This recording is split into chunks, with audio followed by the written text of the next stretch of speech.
Welcome children. Today we will learn forward and backward counting from 1 to 10.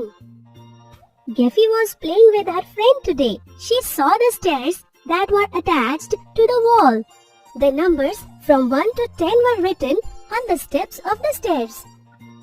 Friends, see these stairs. I love going up and down the stairs.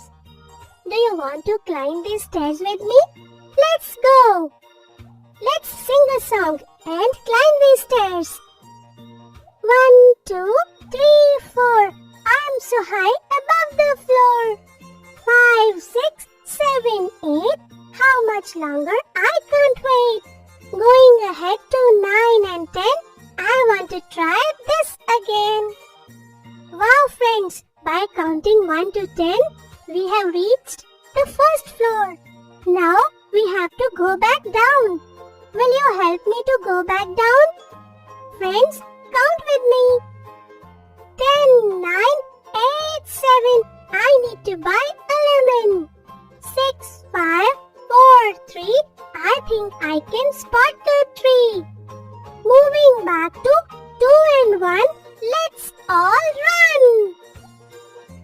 Counting back 10 to 1.